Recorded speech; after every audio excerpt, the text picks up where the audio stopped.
পাকা তালের recipe share করব আজকে। প্রথমে তালের যে মুখাটা সেটা খুলে নিয়েছি, এরপর এরকমভাবে ছিলে নিতে হবে। ছিলে নেওয়ার পর তালটাকে ধুয়ে নিয়েছি হালকা করে, তারপর কিছুটা পানি নিয়ে এইভাবে মথে মথে তালের পিউরিটাকে বের করে নিতে হবে। ভাদ্র আশ্বিন মাসে পাকা তাল যদি বাঙালিরা না খায় তাহলে তো তাদের জমেই না। এই তাল দিয়ে পিঠা, পায়েস, কেক সব কিছু করা যায়। সুন্দর গ্রান এই তালের রেসিপি। তো আমি এইভাবে করে ঘন করে নিলাম, সেটা দিয়ে হবে পিঠার। এখন যেটা নিব এটা দিয়ে হবে পায়েস। তো পিঠার জন্য ঘন করে নিতে হয়, যার কারণে ওইভাবে ছেঁকে নেওয়া হলো। এখন যেই তালটা দিয়ে পিঠা বানাবো সেটাকে একটি সুতি কাপড়ে এইভাবে পুটলির মতো করে বেঁধে রেখে দিব, যেন এর যে একটা পিছলা তারপর হচ্ছে তিতো একটা পানি আছে সেটা বের হয়ে যায়, তাহলে পিঠা বানানোর জন্য উপযোগী। তালটা আগের দিন রাতে নিয়েছিলাম, পানিটা ঝরিয়ে নিয়ে ফ্রিজে রেখে দিয়েছিলাম। এখন পিঠা বানানোর জন্য চলে আসলাম। তো এই তো এখন হচ্ছে আমি নিলাম চালের গুঁড়া আর তালের পিউরিটা। এখন এক এক করে অন্য যে উপকরণগুলো সেগুলো নিয়ে নিব। আমি একটু এভাবে কমিয়ে নিলাম। তো এখন নিলাম লবণ, তারপরে দিয়ে দিলাম নারকেল কোড়া, এখন দিয়ে দিব এলাচ গুঁড়া, এরপর দিয়ে দিব গুঁড়া দুধ, তারপর দিব হচ্ছে চিনি। চিনিটা আপনারা পরিমাণ মতো দিবেন, বুঝে শুনে যে যেরকম মিষ্টি খান সেরকম আন্দাজে দিতে হবে। তারপর গুলিয়ে নিয়ে এখন আমি রেস্টে রেখে দিব। দুপুরের যে রান্নাবান্না সেগুলো সেরে ফেলবো, তারপর ভেজে নিব। তো দেখুন এই পাশে কিন্তু পায়েসটা রান্না করতেছি আর ভিতরের চুলায় হচ্ছে রান্নাবান্না করতেছি।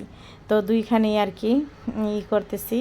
তো পায়েসটা রান্না করার জন্য আগের দিন মানে কালকে বিকেলে তো নিয়েছিলাম, তো জাল করে রেখেছিলাম। সেই জাল করা তালটাকে আবারও জাল দিয়ে সাগু দিয়ে ফুটিয়ে নিয়ে এখন দুধ দিয়ে দিলাম, গুঁড়া দুধটা গুলিয়ে আমি দিচ্ছি। তারপর নারকেল কোড়া দিলাম। আর এখানে আপনারা মশলা দিতেও পারেন, গরম মশলা নাও দিতে পারেন, এমনিতেই তালের একটা সুন্দর গ্রান আসে। তবে আমি গরম মশলা তেজপাতা দিয়ে দিয়েছি। দুপুরের খাবার শেষ করেই চলে আসলাম পিঠা বানানোর জন্য। ওই তো তালের যে বড়া বানানোর জন্য বা পিঠা বানানোর জন্য ফ্রিজে রেখে দিয়েছিলাম রেস্টে।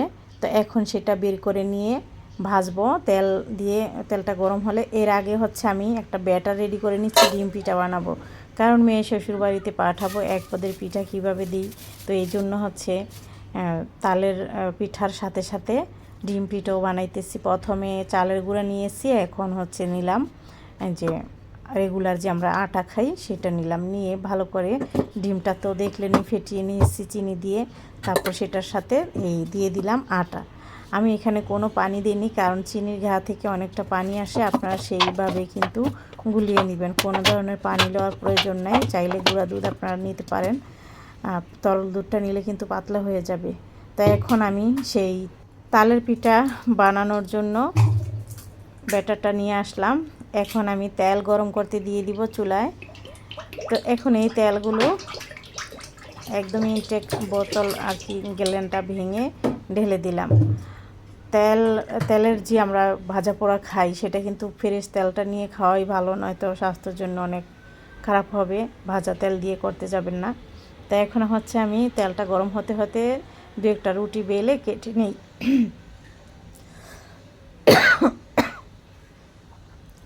দেখুন আমি তো এভাবে করে ছুরির সাহায্যে কেটে নিচ্ছে। আসলে এই কাজগুলো সুন্দর হয়, বাঁশের যে ছাল থাকে সেগুলো দিয়ে। তো সেগুলো আর কোথায় পাবো, বা স্টিলের স্কেল কোথায় পাবো।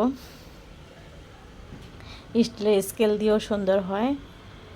তো যাই হোক, সেটা নাই, এক সময় ছিল, সেটা দিয়েও করতাম। তো কিছু না থাকলে থেমে থাকে না, ছুরি দিয়েও করা যায়। এখন আমি দিয়ে দিলাম, তেলটা কিছু গরম হয়ে আসছে, এই সময় দিয়ে দিচ্ছি এভাবে করে। যারা ভিডিওটা দেখতেছেন শেষ পর্যন্ত দেখবেন। ভিডিওটা শেষ পর্যন্ত দেখলে আপনাদের কাছে ভালো লাগবে। এতক্ষণ যারা দেখলেন তাদেরকে অসংখ্য ধন্যবাদ।